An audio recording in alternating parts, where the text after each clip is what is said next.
Please welcome to IHIP News, U.S. Congressman from California, Representative Robert Garcia. Welcome back. Happy to be here. I just want to tell you, I have so much faith in you. I've kind of lost my luster for a lot of the Democratic leadership because they're not fighting, but I see you every day. You're in there. You're not giving up. You have just kept your foot on the neck of this Epstein file. So I just want to say thank you for doing that. And will you explain to our listeners how we got this birthday book? Because DOJ just flat out is not turning over like they're supposed to. That's absolutely right. I mean, first, let me just say that I hope people realize that what's going on right now with the Epstein files is a massive White House cover-up. Mm-hmm. And Jeffrey Epstein ran essentially, in modern day, the largest sex trafficking ring, not just in this country, but it involved people that are incredibly wealthy from around the world. And so this is a really important moment for us to show, especially young women and girls, that we take violence against women and children seriously, that powerful men have to be taken on, and there has to be justice for these survivors. And so it's really important. I mean, I hope people really get that. And it's clear that Donald Trump, of course, is hiding something. As it relates to the birthday book, so we, of course, Democrats on the committee, I'm obviously leading oversight Democrats. I've only been doing it for a couple months now. I'm really excited about the work. And we quickly forced a subpoena vote on one of our committees. We got some Republicans to come along to actually get a vote on big chunks of the Epstein files. And the DOJ, of course, has slow walked that. So what we've been doing instead, of course, is going to other sources, including the Epstein estate, which of course is outside the government, and asking for documents, demanding that they give us what they have, and that's been working. And so we ended up getting this birthday book, which of course included this note that Donald Trump, to be clear, said did not exist. I mean, multiple times. He said, it didn't exist. It doesn't exist. Then when we showed the actual note, which was, of course, quite sick and said some, I think, kind of disturbing things, now he's claiming that it's not his note, that, he could have never have written that and it's not his signature, which, of course, we know is complete bullshit because it's been looked at from forensic experts. It's clearly his signature. Anyone, with vision can actually, of course, see that. And so I think the White House is in panic mode. I think they just want to not get the files released. They are stalling all the information. And it's because Donald Trump is protecting a pedophile sex trafficking ring that clearly many powerful, wealthy, political men have been involved with. And it's time for this cover-up to end. I completely agree. One thing, I want to talk to you about the government shutdown, but one real quick question. I know that Ghislaine Maxwell's appeal was denied by the Supreme Court. I know that you have sought to re-depose her by subpoena. What do you make of these reports from the prison that she had a VIP guest? We know Todd Blanche went down there before she got transferred. Now we're hearing at this new facility, she had a VIP guest. What are you hearing about that in terms of who the visitor was and why? Totally outrageous. And clearly there is a scandal here. Yes. Look, Todd Blanche is Donald Trump's former personal lawyer. His personal attorney is now the deputy AG at the DOJ. Todd Blanche gets sent. The White House refuses to say by who, of course. We know by who. Right. He went to meet Ghislaine Maxwell at what was a maximum security facility, sits down with her, lets her tell her side of the story. She, of course, wants a pardon from Donald Trump. So we can assume she's going to say whatever Donald Trump wants her to say. And then, for no reason, which the Federal Bureau of Prisons can't explain, no one at DOJ will give us an answer. They move her to this kind of much more luxurious facility where she has much more freedom of movement, of which her level of crime was not eligible for transfer to this other facility. But that's happened because the White House and the DOJ demanded it so. And of course, they want her to essentially create a story that exonerates Donald Trump. And there's no question there. And so now we're hearing from inmates, we're hearing from other sources that she is getting favorable treatment. There's freedom of movement. She's perhaps meeting with other folks, which we don't know who those folks are yet. But we are investigating this, and we're demanding those answers. And you can best believe that we're going to stay on this. There is no question that this issue is critically important for there to be transparency and truth for all of these women and survivors. And so we're going to stay on this. Ghislaine Maxwell should in no way get a pardon or any type of favorable treatment. This woman is a monster. She herself, not only is she a liar, she is a sex trafficker. She herself has caused violence to women and children. I've heard directly from survivors. I mean, I've looked at these survivors, face to face, where they've told me stories of Ghislaine Maxwell grooming them as children. In fact, one of them meeting her in Mar-a-Lago and then taking her to go see Jeffrey Epstein at his apartment. It's just disgusting. And it should make all Americans upset. It is disgusting. Here's the thing. You have Mike Johnson, who is the leader of the majority leader in Congress. Okay. He is the biggest hypocrite on the planet. We call him Moses Mike because he says he's Moses. God told him he was Moses. But I look at him. He comes out of that meeting with survivors and he sat there for 2 hours and listened to their stories. Yet he single-handedly could get all of these records if he wanted. He could issue the subpoena himself, correct? He wouldn't have to have the petition you're trying to get signed. So now the government is shut down. He's refusing to talk about it. I know there's several different reasons, but he's not swearing in this new representative from Arizona. In your mind, there's lots of factors. So the Project 2025 factor, there's, purging Democrats from civil service. How much of this government shutdown do you attribute to the Epstein files?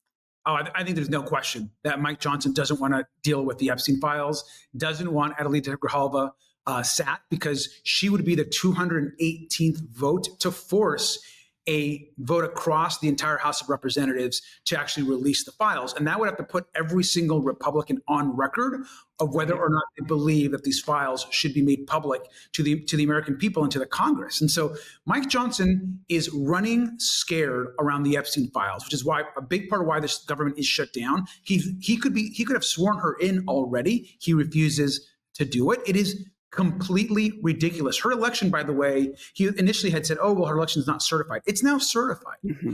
She should be having representation. She needs to be there to represent her people. And so it is, it's hypocritical. I think Mike Johnson is clearly playing a little defense here for Donald Trump. We know he's taking his orders directly from the president. There is no question. The president, who was Jeffrey Epstein's best friend, right, according to Jeffrey Epstein, literal in quotes, his best friend of over 10 years, Jeffrey Epstein had a picture of Donald Trump on his desk that he stared at every single day. And you're telling me that the president had no idea of what Jeffrey Epstein was involved with, that all these girls, these underage children were being raped and exploited, and the violence against them, that somehow no one knew it was happening? Give me a break. It's so off-putting, like the hoax, these women are lying, because these are real victims. These are people that have been suffering their entire lives because of this. But I look at this administration, you start with Donald Trump, you see all of the verdicts against him. He's an adjudicated rapist. You've got Pete Hegseth. Like, it doesn't surprise me at all that crimes against women and diminishing victims that are women is something that's so easy for them to do. So how do you communicate? We're really trying to prop up, like, women should report. How do you communicate that to these women that are already testified, come to Congress, and then women at large regarding reporting? So I'll say first, I've had a chance to talk one-on-one with many of the survivors. They are so grateful that we are talking about their stories, that we're uplifting them, that folks in the media and on podcasts and on YouTube and everywhere else are talking about their story. They're genuinely so thankful that they're not being swept away by the American public. And at the same time, we know that there are millions and millions of young girls across the country right now that are watching this and saying, are powerful men just able to walk away after committing this level of abuse and violence? And so what I've told my colleagues in Congress, especially early on when maybe a lot of folks maybe didn't want to talk about Epstein files or they thought it was a distraction, I've said from day one, this is not a distraction. This is at the center of Donald Trump's betrayal to the American public. It's about character. It's about a cover-up at the highest levels of government involving the most powerful men in the country, and they deserve to be exposed. And I'll tell you now, what I've told a lot of the women is I've told them, I don't give a fuck who these people are. I don't care what political party they're in. I don't care if they were very powerful people in the Democratic Party or how much wealth they have. Who cares? If they've caused harm, they have to be exposed and there has to be justice. I completely agree. Okay, one thing I ask people that come on to talk about Epstein. You hear about he had video cameras in every room, and you heard Howard Lutnick of all people saying that there were videos. Jeffrey Epstein was a blackmailer. Do you know if those videotapes are still in the possession of the Department of Justice? Because my bet is Pam Bondi and her cronies have gotten rid of those or destroyed. Do you have any sense of where those videos are now? So we think the DOJ they have an enormous amount of evidence. And within those files, there are videos and there are photos, which they have in their possession. As far as exactly which ones, we're trying to get all those, of course. What I will say is Pam Bondi should be very, very careful, because it's not just Pam Bondi and Kash Patel that have probably seen all of the footage and the pictures. We're talking about, there have been hundreds and hundreds of FBI agents and others that have been involved in the collection of materials. They understand the law. These are, in most cases, very good public servants that are loyal to the Constitution.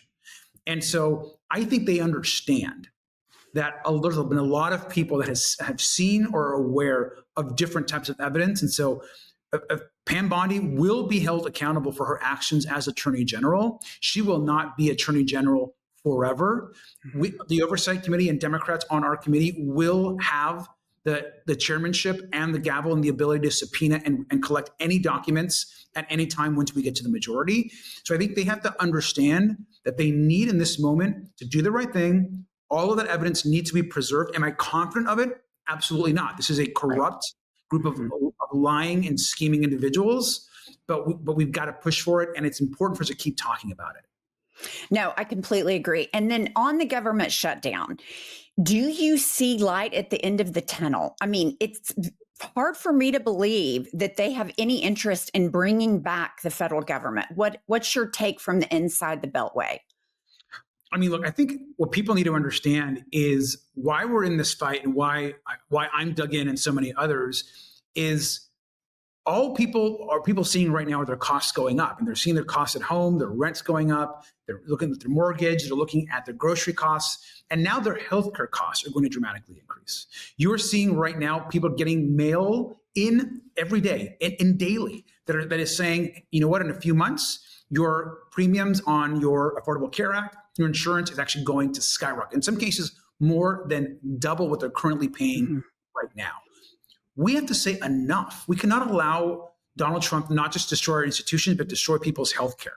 And so, which is why I think we have to stand tall, and why we're every day encouraging Chuck Schumer on the Senate side, who of course caved the last time, to stand strong and to ensure that we do not give in to what the Republicans want, and not really stand tall in this fight for healthcare. So we've got to dig in. And I think Republicans want to see the government destroyed. And there's people within the Trump government at OMB and others that probably want to have a shutdown for as long as possible. Shutdowns are harmful to people. I think we can all recognize that. But doubling costs for healthcare is also very harmful. So we've got to stand tall. Well, and here's the thing. They're doing it so willy-nilly, like, okay, Democrats, you don't get funding, and Republicans, you do. It's so corrupt. The Hatch Act violations, all the things. Congressman Robert Garcia, thank you for joining us. Please keep coming back, because we want to keep the fight for these Epstein files and exposing crimes against women and children in the fore. So you are welcome anytime. Keep up the good fight. You give us inspiration. Somebody is out there fighting. So thank you so much. No, thank you. Thanks for all the great work.